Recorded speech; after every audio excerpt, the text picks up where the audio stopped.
Hello everyone and welcome to a tutorial about Gregtech's new energy system. Greg recently added a new energy system because he didn't like the new IC2 energy system. Greg's energy system is using SI units, so 1 watt is 1 volt times 1 amp. Watts and EU per tick are basically the same.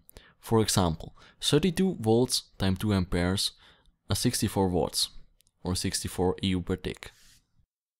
If the voltage or the amperage is too high in a cable, the cable will melt.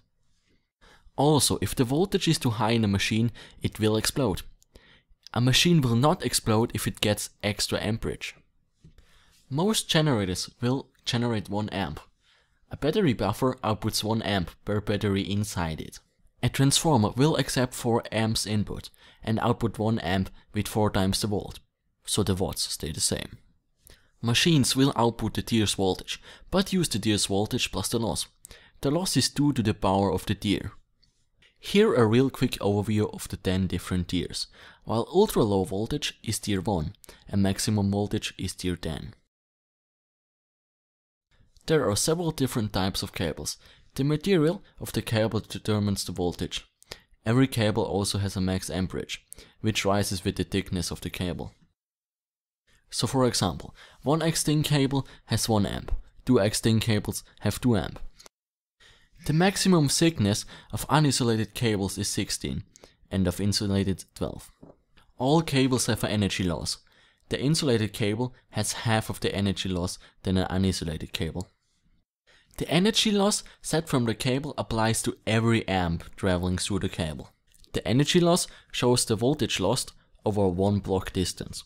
So if a 32 volt package travels 12 block, at a loss of 1, only 20 volts will be left. So I highly recommend you transforming your voltage up if you're traveling a long distance. If a machine requires 32 watts, you need to send 2 amps into the machine. 2 amps times 20 volts is 40 watts, or 40 U per tick. Note that the second amp is not needed every tick. Amperage will by the way never get lost. That might sound confusing, I know. Let's get in practice. Here's just a basic way to generate energy. Imagine the tank being your steam generator. The basic steam turbine outputs 32 volts with 1 ampere, so we need a cable with a maximum voltage of 32 and a maximum amperage of 1. 2 amps through 1 amp cable? No good. A battery buffer with 16 batteries has an output of 16 amps, so we need a 16 amp cable right here. In order to change the transformer from step up to step down, you need a rubber hammer. The marked sides are the active inputs. The larger dot represents the higher voltage side. The energy buffer can output 16 amps, but the transformer only accepts 4 amps on its low input, so only 4 amps will flow. The 512 volt 4 ampere will get transformed to 248 volts and 1 ampere, as shown in NEI.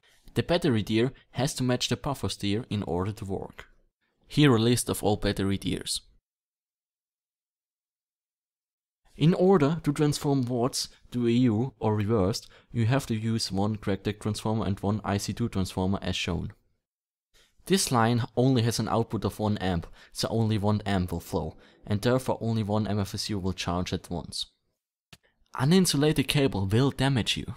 Never put a too high voltage in your machine. If you do,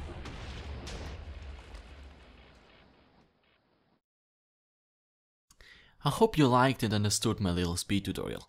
If you still have any questions, feel free to comment below. See you all next time.